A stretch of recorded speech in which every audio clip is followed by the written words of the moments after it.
Hello, crew, and welcome to the very first LangChain tutorial, where we go over the Quickstart guide that is held within the documentation.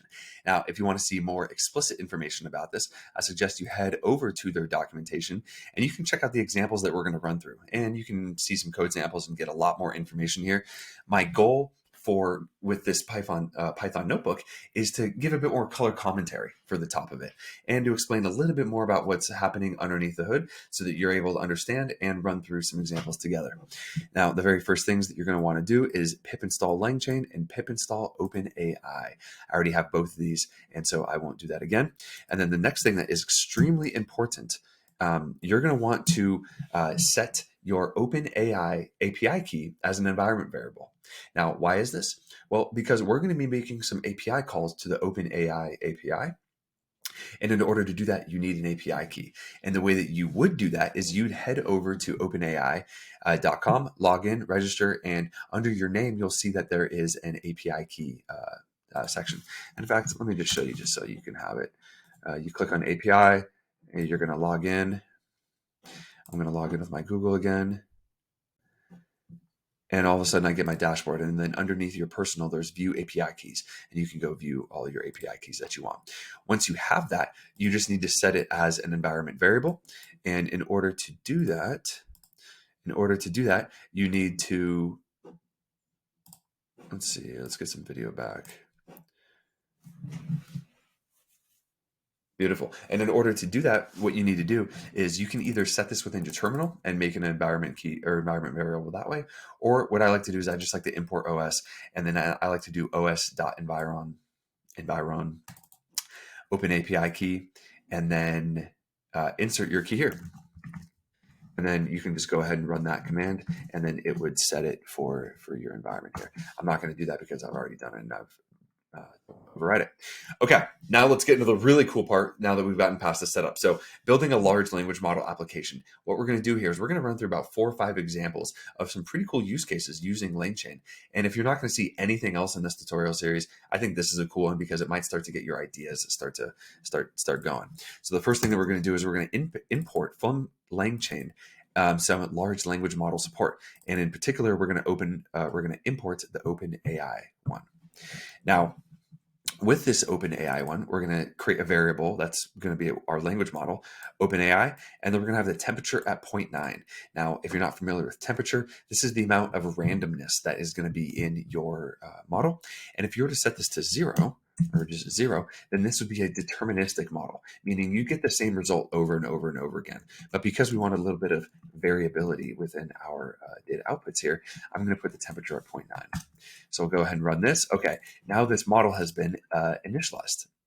And so what we can do is we can start to feed it some text, and we're going to go ahead and query that exact model within OpenAI API. And so what are the 5 vacation destinations for someone who likes to eat pasta? I'm going to go ahead and I'm going to store this prompt in a text variable, and I'm going to feed this text variable to this language model, and let's see what happens here. And you'll notice that there's a delay, and that's because it's actually going and querying that model right now. And then, of course, we get some really nice answers. If you like pasta, you should go to Rome, basically anywhere in Italy. Cool. Wonderful. Let's move on to the next example. So this is around prompt templates. Now, prompt templates are going to be an easy way for prompt management. And what I mean by prompt management is you're able to more easily maneuver and scale the different prompts that you're using. So in this case, LangChain has a prompt template object. And you can see that we're importing it here. And so with this template, we're giving it some input variables. And you notice that this is a list, which means we're going to be able to do more of these later, or more input variables later. But in this case, I'm just passing one, which is the food variable. And the template is going to be, what are the 5 vacation destinations for someone who likes to eat food? So the same thing that we had above, but instead of pasta, I want to turn this into a variable, which is what I'm going to create a template around. So let me go ahead and import both of those. Okay, cool. And then what I'm going to do is I'm going to print the prompt of where food equals dessert. So if I go ahead and print this, what are the 5 vacation destinations for someone who likes to eat dessert? And then I'm going to take this prompt that I just made. I could store this in a variable if I wanted to, but I'm just going to create this one. And I'm going to feed that into the large language model. Let's go ahead and print that out and run that. And all of a sudden you get some cool dessert destinations. And so New York City, fabulous. Tokyo, haven't been. Paris, I would love to. And I enjoy seeing San Francisco on there since I'm about 10 minutes north of San Francisco. Cool. So that's around prompts and prompt management. So a next really cool one is we're going to start to do some chaining. Now, what chaining is when you're going to have multi-step workflows. So right now we've been asking one question and getting one answer back. But what if your prompt needs multiple questions and multiple answers in order to complete them? And so let's go ahead and let's see what we can do here. So we're going to have our prompt templates, we're going to have OpenAI, and we're going to have a chain. And so then all of a sudden we're going to have this is basically what we did beforehand. We have our prompt templates. We're going to have a chain, which we're going to create. And then I'm going to see what is something for where somebody likes to eat for food. Cool. So now we have these chains and that are coming over from here. Now, if you want more information on chains, of course, please head over to their website and go check it out. But in this one, we feed both the language model and the prompt. We didn't have to feed the prompt into the language model. So this chain took care of that for us. Cool. Now we want to look at agents, and agents are going to be extremely cool because this is where you start to be able to have others do work on your behalf.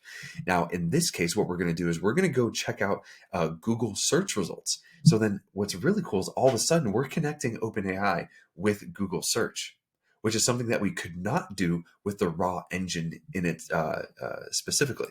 So in order to do this, you need to import or install Google search results. I already did this, and so I won't do this again. Then I'm going to import load tools, initialize agent, and OpenAI. So very first thing is we're going to instantiate our language model. And then we're going to use a tool called SERP API. And this is where you can go and scrape basically Google searches. And I've already imported my API key, so I won't bore you here with that. Now, the other thing that we're going to do is we're also going to import LLM math. And this is going to be another library or another package that LangChain supports, and this is going to help us do some really cool math.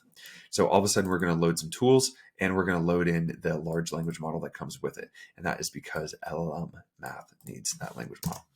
Cool, we got that. And then we're going to initialize these agents, or initialize this single agent. So we're going to initialize the agent and we're going to pass in the tools that have been loaded up above here.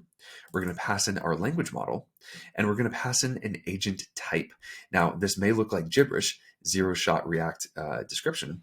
However, if you head over to the agent documentation, there's other agent types that you can use depending on your use case.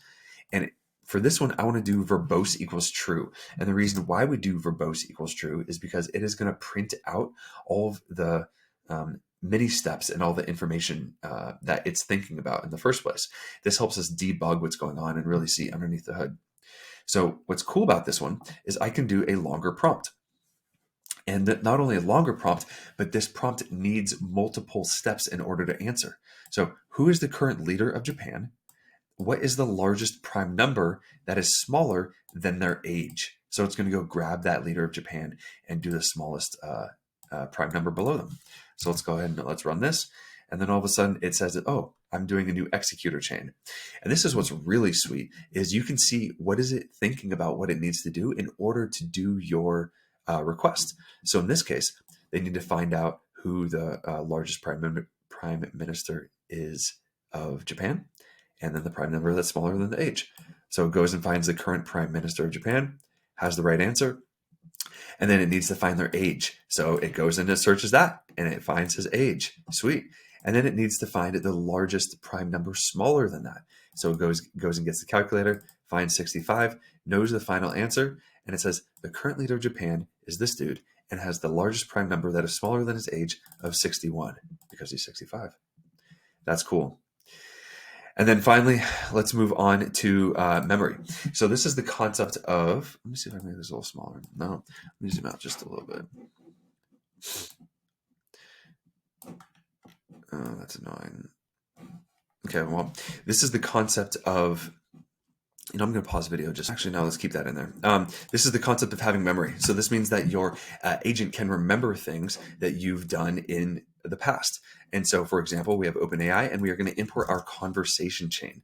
So we have a large language model, and we have our conversation chain that we're going to get instantiated here. And again, we did verbose equals true, so it prints out all that really cool information for us. So now what I'm going to do is we're going to start to have a conversation with this chatbot. So in this case, I'm going to say, hi there. And you can see here that it says, hi there. And it went and grabbed the response from the AI. And in this case, it's the OpenAI API. And it says, hi there, it's nice to meet you. How can I help you today?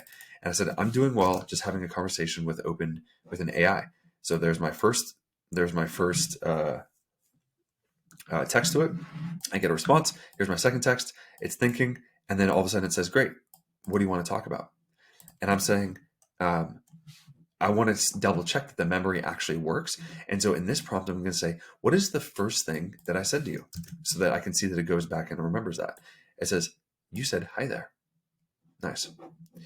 What is an alternative phrase for the first thing that I said there? And so I'm making sure that it has to actually go understand what was the first thing that I said and understanding what is an alternative phrase for it. An alternative phrase for the first thing you said to me is greetings. Pretty cool how it can go back and see the memory of what we chatted about. Now, that is a quick start guide for what LangChain is and how you can use some interesting examples there. What we're going to do is we're going to go a lot deeper into some technical details and some more very actionable use cases for you.